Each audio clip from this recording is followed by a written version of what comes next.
Assalamualaikum warahmatullahi wabarakatuh. Perkenalkan, nama saya Iqbal Fadimas Wibowo, NIM 20010040007, kelas 2A.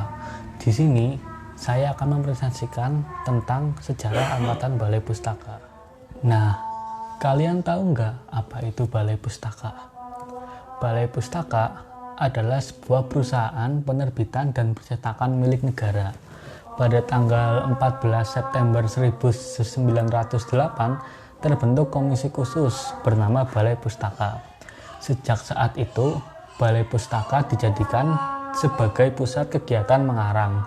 Tugas utama lembaga ini adalah menentukan buku-buku bacaan dengan baik bagi para siswa di sekolah. Karena semua kegiatan kesusastraan bermula dari Balai Pustaka. Angkatan Balai Pustaka pada masa itu didirikan untuk mencegah pengaruh buruk dari bacaan liar yang dihasilkan oleh sastra Melayu yang banyak menyoroti kehidupan pada saat pemerintahan Belanda.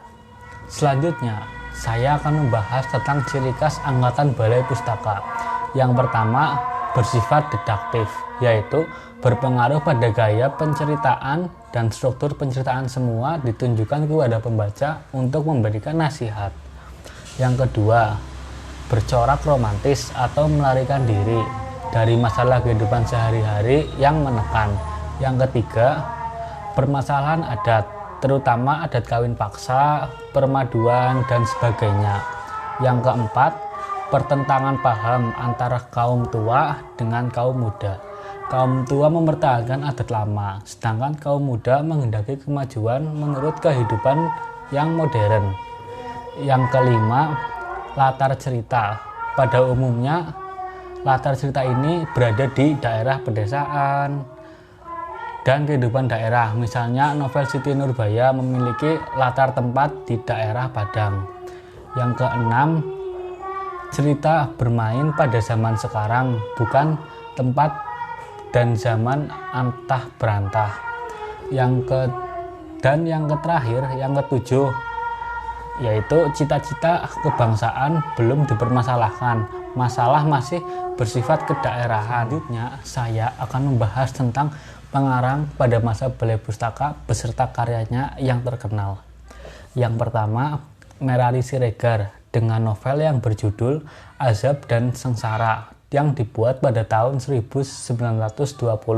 Yang kedua, Marah Rusli dengan novel yang berjudul Siti Nurbaya pada tahun 1922. Yang ketiga, Sutan Sati dengan novel yang berjudul Sengsara Membawa Nikmat yang dibuat pada tahun 1928. Yang keempat, Suman Hasibuan dengan novel yang berjudul Mencari Pencuri Anak Perawan pada tahun 1923. Yang kelima, Nur Sultan Iskandar dengan novel yang berjudul Salah Pilih yang dibuat pada tahun 1928. Yang keenam, Abdul Muiz dengan novel yang berjudul Salah Asuhan yang dibuat pada tahun 1928. Yang ketujuh, Anjar Asmara dengan novel yang berjudul Penida. Yang kedelapan, I Gusti Nyoman Panji dengan novel yang berjudul Sukreni Gadis Bali yang dibuat pada tahun 1936. Yang kesembilan, Amir Hamzah dengan terjemahan Setanggi Timur.